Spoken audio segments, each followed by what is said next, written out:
जय श्री कृष्ण मित्रांनो, काल एका रीलच्या माध्यमातून मी तुम्हाला श्रीकृष्ण मंत्र संदर्भात थोडक्यात माहिती दिली. मित्रांनो, ती माहिती थोडीच होती. ओके, परंतु या व्हिडिओच्या माध्यमातून मी तुम्हाला संपूर्ण माहिती देणार आहे. तुम्हाला काय गोष्टी फॉलो करायचे आहेत जेणेकरून तुम्हाला 100% यश मिळणार आहे.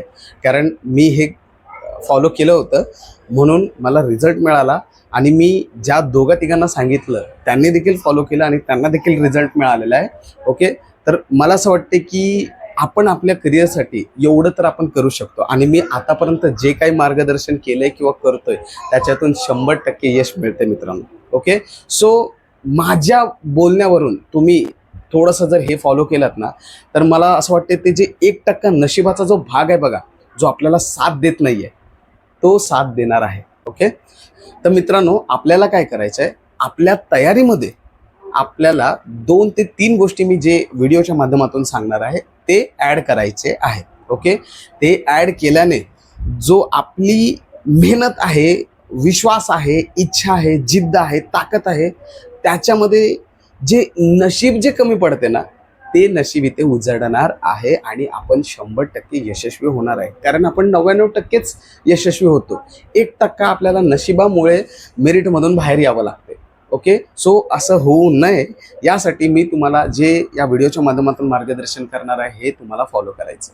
ओके, बघा, हे थोडंसं अवघड आहे, परंतु मला असं वाटते की जर यशस्वी व्हायचं असेल तर हे करावं लागणार आहे. ओके, तर चला संपूर्ण मार्गदर्शन करतो की आपण हे 1% जो आपला नशीब आपला साथ देत नाही तो कसा साथ देईल आणि आपण कसं पॉझिटिव्ह राहून यशस्वी होऊ शकतो. तुम्हाला काय करायचं आहे मित्रांनो, तुम्ही आता जे 1 वर्षापर्यंत भरतीची तयारी करणार आहे, ओके, त्या काळादरम्यान सर्वात पहिलं तुम्हाला मांस, मच्छी, अंड म्हणजेच नॉनव्हेज तुम्हाला सोडावं लागणार आहे. बघा, संघर्ष त्याग मागतो, कळलं का? आता तुम्ही म्हणणार, सर मांस मच्छी सोडल्याने आम्हाला प्रोटीन मिळणार नाही, अंडी आम्ही खातोय दररोज त्याच्यातूनच प्रोटीन जास्तीत जास्त मिळते. तर तुम्हाला सांगू इच्छितो, मी जातीने ब्राह्मण आहे, पंडित आहे. ओके, तर आमच्या घरी मांस मच्छी अंड असं काहीही खाल्लं जात नाही. तरी माझं ग्राउंड जे होतं ते 45 आणि 47 होतं. का? तर आम्ही दूध, दही आणि दुधाचे सगळ्या पदार्थाला आम्ही खूप किंमत देतो, खूप महत्त्व देतो. आणि तसेच मी डाएटमध्ये तुम्हाला ज्या ज्या गोष्टी सांगितलेल्या आहेत त्या गोष्टी जर तुम्ही फॉलो केल्या तर 100% तुमचं ग्राउंड 45, 47 आणि 50पैकी 50 देखील होणार. कळलं? सो असं जे मीथ आपल्या डोक्यात आहे की मांस मच्छी खाल्ल्यानेच आपल्याला मोठ्या प्रमाणात प्रोटीन्स मिळतात, तर असं नाही आहे. तुम्ही त्याच्या व्यतिरिक्त पूर्णतः व्हेजिटेरियन राहून देखील प्रोटीन्स आणि हे सगळ्या गोष्टी कंझ्युम करू शकतात. ठीक आहे, तर बघा, पहिलं कार्य जे आहे ते तुम्हाला मांस मच्छी खाणं टाळावं लागणार आहे. पूर्णपणे तुम्हाला व्हेजिटेरियन बनावं लागणार आहे. ओके, मला माहीत आहे हे थोडं अवघड वाटते, परंतु मी असं म्हणेन की जोपर्यंत तुम्हाला यश मिळत नाही, म्हणजेच 1 वर्षाचं वनवास जे श्रीरामांनी जे भोगलं होतं त्याप्रमाणे आपल्याला देखील 1 वर्षाचा वनवास भोगायचा आहे. एकदा यशस्वी झाल्याच्या नंतर तुम्ही बिंदास खा, काही हरकत नाही. मला असं वाटते की तुम्ही नाहीच खाणार, परंतु तुम्ही नंतर खाल्लं तरी काही हरकत नाही. ओके, दुसरी गोष्ट तुम्हाला करायचं आहे, मी हे जे स्क्रीनवर तुम्हाला कृष्ण मंत्र दिलेला आहे, हा जो कृष्ण मंत्र आहे तो सकाळी झोपून जेव्हा आपण उठतो, मग ते कधीही उठतो, 2 हात जोडून हे तुम्हाला पठण करायचं आहे, एकदा किंवा 2दा, जसं तुम्हाला कम्फर्ट वाटेल तसं. काय आहे? ओम कृष्णाय वासुदेवाय हरये परमात्मने प्रणतः क्लेशनाशाय गोविंदाय नमो नमः. हे उठल्या उठल्या एकदा नाम जप करा, एकदा करा, 2दा करा, जसं तुम्ही कम्फर्ट राहाल तसं करा आणि मग तुमच्या दिवसाची सुरुवात करा. ठीक आहे, त्या दरम्यान तुम्ही दिवसामधून कधीही या मंत्राचं पठण करू शकताय.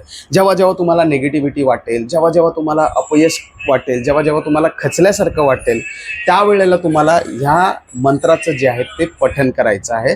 आणि शेवटी जेव्हा तुम्ही झोपायला जाता बघा, त्यावेळेला देखील तुम्ही ओम कृष्णाय वासुदेवाय हरये परमात्मने प्रणतः क्लेशनाशाय गोविंदाय नमो नमः पठन करून झोपू शकताय. आणि त्या श्रीकृष्णाला धन्यवाद द्यायचे की त्याने आपला दिवस एकदम सुखरूप आणि व्यवस्थितरित्या हे केलेलं आहे. ओके, तर अशा प्रकारे तुम्ही आंघोळ न करता देखील ह्या मंत्राचं पठन करू शकता. एवढं हे पवित्र आहे. ठीक आहे. तर मित्रांनो, आता तिसरं आणि अत्यंत महत्त्वाचं म्हणजे आपल्याला करायचं आहे दिवसातून जेवढं शक्य होईल तेवढं नाम जप करायचं आहे. बघा, सनातनी धर्मामध्ये काय सांगण्यात आलेलं आहे की तुम्ही कितीही देवाची पूजा करा, कितीही अर्चना करा, कोणत्याही मंदिरात जा, तुम्हाला देव पावणार नाही किंवा जे तुम्हाला पाहिजे ते साध्य होणार नाही. एकच या कलियुगामध्ये गोष्ट आहे ज्याच्यामुळे आपण साध्य किंवा सिद्धी मिळवू शकतो, ते म्हणजे नाम जप. नाम जप से बढ़ के कोई चीज पर आदमी ध्यान न दे तभी कल्याण है. पूजा पाठ ये सब नहीं हो पाएगा गृहस्थी जीवन में. जो गृहस्थी से जुड़े हैं नाम जाप का अभ्यास कर ले तो उसकी जीवन भवसागर से पार हो जाएगा. अन्यथा दूसरा कोई उपाय नहीं. क्योंकि रामचरितमानस में लिखा है कि कलयुग केवल नाम धारा सुमिरी सुमिरी भव उतरो. नाम जाप का जिसको अभ्यास हो गया वह आदमी जिंदगी से भवसागर पार हो सकता है, भगवान के प्रिय हो सकता है. जेवढं तुम्ही जास्त देवाचं नाम जप करणार तेवढंच तुम्ही यशस्वी होणार. ओके, आणि आयुष्यात सुखी राहणार. तर नाम जप करण्यासाठी आपण काय करतो, अशा प्रकारे आहे ना, एक माळ घेतो. ठीक आहे. ही माळ खूप पवित्र आहे. ओके, आणि हिची पवित्रता नष्ट होऊ नये किंवा हिला कोणतीही हे होऊ नये, आपल्याकडून अपराध होऊ नये, यासाठी आपण अशी एक चॅन्टिंग बॅग वापरतो. तुम्ही कुठल्याही कृष्ण मंदिरमध्ये गेलात, इस्कॉन वगैरे मध्ये गेलात, तर तिकडे तुम्ही म्हणू शकता माळा जप करण्याची एक बॅग द्या. चॅन्टिंग बॅग त्याला म्हणतात. ते घ्यायचं आणि त्याच्यामध्ये हे अशा प्रकारे ठेवून आपण माळ जप करायचं. आता माळ जप करताना त्याचे काही नियम आहेत, हे मी तुम्हाला थोडक्यात सांगतो. ओके, बघा, माळ जप असं नाही की किती वेळा करायचं आहे असं नाही. जेवढं तुम्हाला फ्री वेळ मिळेल, ओके, तेवढं तुम्ही करू शकता. 1 वेळा नाम जप करू शकता, 2 वेळा करू शकता, 10 वेळा करू शकता, 20 वेळा करू शकता. ओके, आपल्याप्रमाणे. मला असं वाटते की एक नाम जप करायला आपल्याला सर्वसाधारण 15 मिनिटं लागतात. मी दररोज एक नाम जप करतो. ओके, तर एक नाम जप करायचं आहे. आता जपचे काही नियम आहेत, ह्या नियमानुसार आपल्याला ते फॉलो करायचं आहे. ओके, तर हे जे आहे ना, बघा, एक गाठ जवळ एक तुम्हाला हा रुद्राक्ष, ह्याला आपल्याला जप करायचं नाही. ओके, त्याला सुमेरू म्हणतात. त्याला आपल्याला जप करायचं नाही. त्याला वगळून हा जो फर्स्ट आहे बघा, फर्स्ट, ओके, या फर्स्टला घ्यायचं आहे. याला काउंट करायचं नाही. त्याच्यानंतर जो फर्स्ट आहे ना, त्या फर्स्टला काउंट करायचं आहे.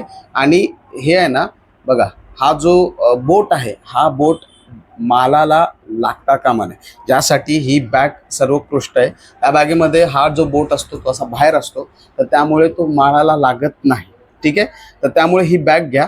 तर त्या बॅगमुळे काय होतं की ही जे माळ आहे ना, ही अपवित्र होत नाही. कुठेही इथे तिथे स्पर्श झाल्यामुळे ही अपवित्र होणार नाही, यासाठी ही तुम्हाला चॅन्टिंग बॅग घ्यायची आहे. ओके, आता माळा काउंट करताना किंवा जप करताना तुम्हाला काय करायचं आहे, आतमधल्या साईडला ठेवायचं आहे. ओके, अशा प्रकारे तुम्हाला काय करायचं आहे, आतल्या साईडला ठेवायचं आहे आणि या बोटाने तुम्ही काउंट करू शकता. आता काउंट करताना तुम्हाला काय करायचं आहे, हरे कृष्ण कृष्ण कृष्ण हरे हरे, हरे राम राम राम हरे हरे, असं आपण एक काउंट केलं. त्यानंतर या बोटानेच काय करायचं, आपल्याला अंगठ्यानेच त्याला पुढे पुढे ढकलायचं आहे. मग दुसऱ्याकडे आलं. ठीक आहे, हरे कृष्ण कृष्ण कृष्ण हरे हरे, हरे राम राम राम हरे हरे. त्यानंतर मग त्याला पुढे ढकलत तिसऱ्याकडे, हरे कृष्ण कृष्ण कृष्ण हरे हरे, हरे राम राम राम हरे हरे. असं करत करत आपण काय करणार, आतल्या साईडून असं काउंट करत करत करत पूर्ण 108 रुद्राक्ष आहेत. याचे प्रत्येकी काउंट झाल्याच्या नंतर आपण जेव्हा या लास्टच्या इकडे येऊ, परत ह्याला काउंट करायचं नाही आणि लांगायचं नाही. अशा प्रकारे आपल्याला माळ बदलून घ्यायची आहे. कळलं?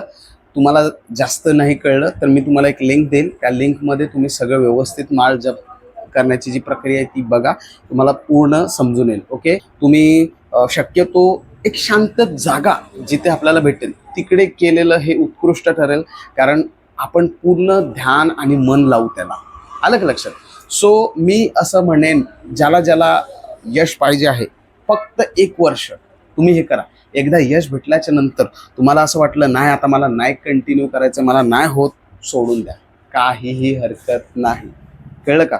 परंतु हे करा. बघा, मी यशस्वी झाल्याच्या नंतर सुद्धा करतोय. ओके, मला पण वेळ नाही मिळत, मग मी काय करतो, एक माळा तरी दररोज टार्गेट ठेवतो की बाबा कसं तरी मी 1 माळा करेन. तर मग मी ट्रॅव्हलमध्ये करत असतो किंवा मग मोकळा वेळ मिळेल त्याच्यामध्ये करत असतो. पण मी आजपर्यंत हे कधी सांगितलं नाही, कारण कसं आहे, हे थोडंसं धार्मिक आहे. मग परत मुलं काय म्हणणार, अहो सर आता तुम्ही धर्माबद्दल सांगायला लागले किंवा असं किंवा तसं, त्यामुळे मी सांगत नव्हतो. परंतु मी 4-5 लोकांना सांगितलं आणि त्यांना रिझल्ट मिळालं.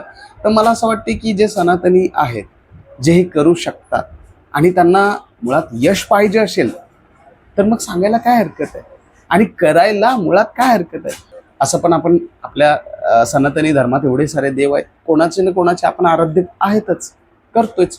मग एकदा हे केल्याने काय हरकत होणार आहे. कळलं का? सो हे करा. मी गॅरंटेड लिहून देतो, आजपर्यंत मी जे काय मार्गदर्शन केलेलं आहे ते कधीच वाया गेलेलं नाही आहे. ओके, आणि हे सुद्धा वाया जाणार नाही. तुमचं आयुष्य घडणार आहे. फक्त तुम्हाला विश्वास ठेवावा लागेल आणि सातत्याने हे करावं लागणार आहे. मी लिहून देतो मित्रांनो, तुम्ही स्वतः मला मेसेज करून सांगणार. जसं या दीदीने आपल्याला सांगितलं की सर मी जे तुम्ही कानमंत्र दिलं, श्रीकृष्णाचं जे मंत्र दिलं ते मी जप केलं आणि त्याच्यामुळे हार्ड पेपरला, ठाणे ग्रामीणचा पेपर कसा होता, हार्ड होता, हार्ड पेपरला पण त्यांना पॉझिटिव्ह राहून व्यवस्थितरित्या यश प्रदान झालेलं आहे. आपल्याला देखील होणार. ओके, सो तुम्ही हे फॉलो करा, 100% तुम्ही यशस्वी होणार. ओके, हरे कृष्ण, जय श्री कृष्ण.